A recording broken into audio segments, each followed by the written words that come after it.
আমাকে দিয়ে আপনি কেন অ্যাক্টিং করাতে চাচ্ছেন? হ্যাঁ, আমি তো পারি না অ্যাক্টিং। অ্যান্ড আমরা পার্সোনালি অনেক ক্লোজ হয়ে গেছি রিসেন্টলি। সেটা হচ্ছে গিয়ে ঈদ বেশি দিন আমার আর থাকলো না, আমি পাবনায় চলে গেলাম। নতুন আরেকটা প্যাশন যোগ হলো, সেটা হলো অ্যাক্টিং। আসলে নায়িকা কি বলা যায়, নায়িকাটাও আমি এত ইজিলি অর্জন করতে চাই না। উনি আমার খুবই পছন্দর, not only as an actress, আমার কাছে খুবই খুবই খুবই ভালো লাগে আমার ওনাকে। বেস্ট অফ লাক, ফিল্ম আসছে। সো সবাই তো অবশ্যই আমরা অনেক আগ্রহী এবং ওয়েট করছি। প্রিয় মালতীর অ্যাকচুয়ালি এটা হচ্ছে গিয়ে press release I think. So আমরা সবাই ওয়েট করছি, এত ভালো একটা নিউজ পেলাম ওনার বার্থডেতে, এটাই। খুবই হ্যাপি যে মেহজাবিন আপুর মুভি বের হচ্ছে, ফিল্ম বের হচ্ছে প্রিয় মালতী, আমরা সেটারই প্রেস রিলিজে এখন, এবং তার বার্থডে। সো উনি আমার খুবই পছন্দর, not only as an actress, as a human being আমার কাছে খুবই খুবই খুবই ভালো লাগে আমার ওনাকে। অ্যান্ড আমরা পার্সোনালি অনেক ক্লোজ হয়ে গেছি রিসেন্টলি।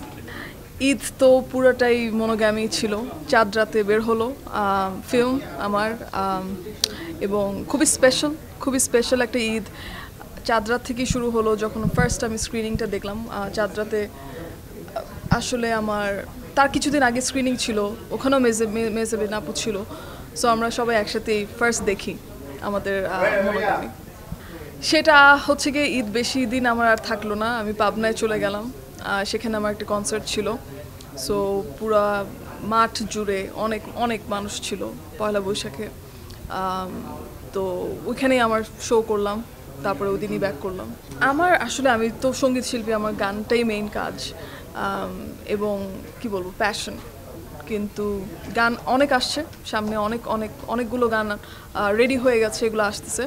কিন্তু এখন নতুন আরেকটা প্যাশন যোগ হলো, সেটা হলো অ্যাক্টিং। আগে আমাকে জিজ্ঞেস করলে আমি কনফিউজড অ্যান্সার দিতাম, কিন্তু এখন এই কাজটা করার পর আর কি, মনোগ্যামি করার পরে এবং সবার অ্যাপ্রিসিয়েশন পেয়ে আমার ডেফিনেটলি ইন্টারেস্ট বেড়েছে। আসলে নায়িকা কি বলা যায়, আমি সেটা শিওর না, কারণ সেটা একটা আরেকটা বড় একটা আইডেন্টিটি। সেটাও আমার কাছে, আমি যেরকম সঙ্গীত শিল্পী হিসেবে আমার অনেক দিন কাজ করে সেই আইডেন্টিটিটা পেতে হয়েছে বা সেই সম্মানটা।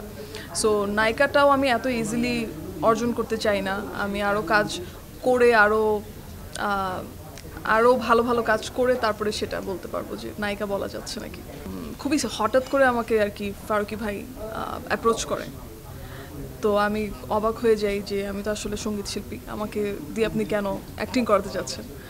তো আসলে খুবই অর্গ্যানিক ছিল, ওনাদের চিন্তাটাও অর্গ্যানিক ছিল, আমার এভাবে ঢুকাটাও খুবই অর্গ্যানিক, সব কিছু এত অর্গ্যানিকলি হয়েছে যে আমি কোনো বলতে পারবো না যে এরকম প্ল্যান ছিল, এতদিন এটা হয়েছে সেটা হয়েছে, এরকম কিছুই ছিল না। সো আমার কাছে মনে হয় এই কারণে স্ক্রিনেও সেই অর্গ্যানিক বিষয়টা, আপনিও বলছিলেন কিছুক্ষণ আগে যে আমাকে খুবই ন্যাচারাল লাগছিল। সো আমার কাছে মনে হয় যে সেই অর্গ্যানিক বিষয়টা বের হয়ে আসছে।